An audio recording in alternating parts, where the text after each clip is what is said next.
ang ang balak nila kay Vice Ganda, persona non grata daw ho. No? Sabi ni Jay Cass kay Roque din, siguro kay Roque din.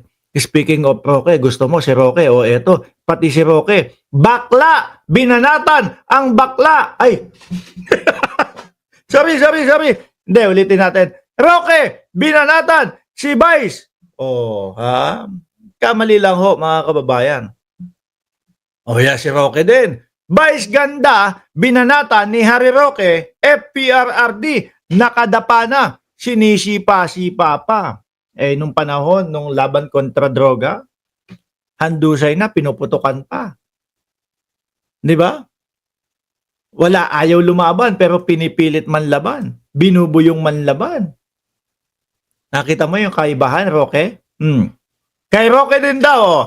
Agad na bumwelta si dating presidential spokesperson Harry Roque laban kay Ann Cabogabol, star, Vice Ganda, kaugnay pa rin ng naging parody niya patungkol sa jet ski holiday. Na naging pahayag noon ni dating Pangulong Rodrigo Duterte sa issue ng West Philippine Sea. O, tignan nyo nga, kay Duterte galing talaga. Ba't nag-iiyakan? Di ba, Tinabi? Sus, dumami pa daw fans ni Vice, sabi, mga DDS lang ang na-trigger, di ang lahat ng tao. Dahil konti na lang yung mga yan. Sabi nga ho nila, 1 milyon ang nalagas kay Vice Ganda eh. Pero kung susumahin nyo, mga kababayan, kasi kapag ka sa Facebook, sa YouTube, o kung saan man, pati sa TikTok, kung 20 million yan, mabawasan lang po siguro ng mga 1,000, 2,000, idadrop na po yung number doon sa 19 million kasi hindi pa nakakasampa ng 20 million. Mabawasan ng 5,000 o 10,000, idadrop na agad nila yan. Pero hindi ho ibig sabihin na 1 milyon yung nawala. Hindi ho 1 milyon yung nawala. Ilan? 150,000 lang yung nawala. At kayang-kaya ho mapalitan yan. Siguro mga sabihin mo ng 2 linggo hanggang 1 buwan, 20 million uulit yan. Tahimik na naman yung mga DDS niyan. Di ba alam ng DDS na nag-aaway-away yung mismong kampo nila? Correct. Baka alam naman, no? Mga nag-aanga-angahan lang. Asan dito? Sa isang parody gamit ang sikat na background music sa TikTok na Jet 2 Holiday, tila binanatan ni Vice Ganda. Anong tila? Binanatan talaga. Dati pa lang naman po, talagang bukal na po si Vice Ganda na nagsasalita po laban sa mga Duterte eh. No? Talagang binanatan. Binanatan ni Vice Ganda ang kontrobersyal na jet ski promise ni Duterte noong patungkol sa West Philippine Sea. Bakit kapag kami ang bumabati ko sa dating Pangulong Duterte, walang ganito, walang ganyan, walang persona non grata? Kasi maliliit lang ho tayong mga tao, mga kababayan.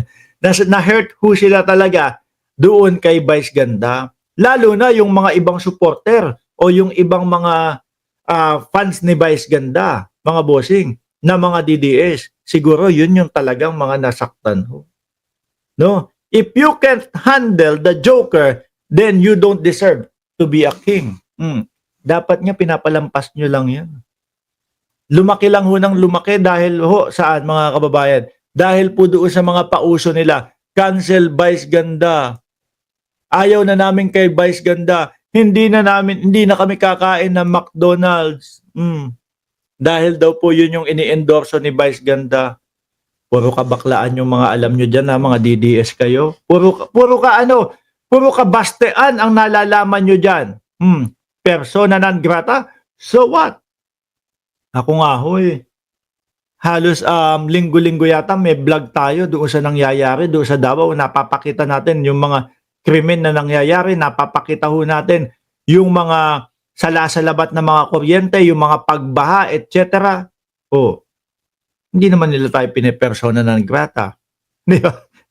Kung gano'n naman ho ang gawin nila sa atin, mga kababayan, hindi ako pupunta dyan. Kung galing akong Maynila, tapos mamimili ako, kunyari meron akong pangbili ng ticket.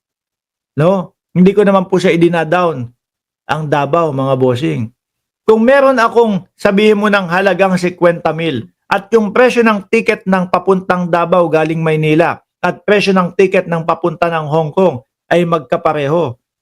Sorry, sa Hong Kong ako pupunta. Mas madami akong kakaibang makikita dun. Di ba? Oh, hindi ako makakakita. Doon talaga, literal na hindi ako makakakita ng mga salasalabat na mga kuryente. Kung may bahaman po, bihirang-bihira. Sa Davao, yun yung mga nakikita din ho natin eh. O eto, pati si Sara Duterte na din pala, nakarating na din pala sa ating Vice Presidente, yung tungkol dyan sa jet ski holiday ni Vice Ganda. Decision sa City Council of Davao. It has to be a majority decision. And Ano daw? Oh, yeah. again, wala ka ba kabasa sa joke or nakakita sa joke kung asa siya. Mahirap palang nabibiro itong mga DDS, ano? Mahirap mababardagol itong mga DDS. Nag-iiyakan. Ang balik persona ng grata si Vice Ganda. Natanong nyo na ba mga DDS si Vice Ganda kung ano ang reaction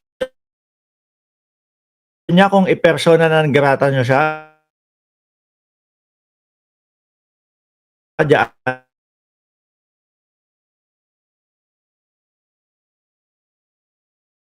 Davao. Wala naman akong Oh, di ba? Baka sabihin ni Vice Ganda, ano naman, sige, persona ng grata, di fine. Di na lang ako pupunta sa Davao. Oh, sabi ni Mark Raymond Gratil, ayaw ko maging kainuman ang isang DDS. Mahirap na yan, baka pikon ho yung mga yan. Ano? Anyway, mga bossing, pakinggan natin ang ating Vice Presidente. But kung unsa man ang decision sa City Council of Davao, it has to be a majority decision. And the City Council of Davao is the correct body to declare a persona non grata dire sa atin. Ang hinihintay ko magsalita, no? Versus Vice Ganda. Ito, match ho yan, match. Vice Ganda, tsaka Baste Duterte. Yan, medyo match ho yan. Yung kay Roque, wala. Si Roque naman no, mga kababayan, hindi naman ho sikat eh. Si Baste, yan.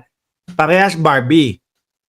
Di po ba? Parehas Barbie, mga kababayan. Pag nagbigay ng komento, si Baste Duterte, diyan, mas malaking issue po yan, mga bossing. Barbie sa Barbie!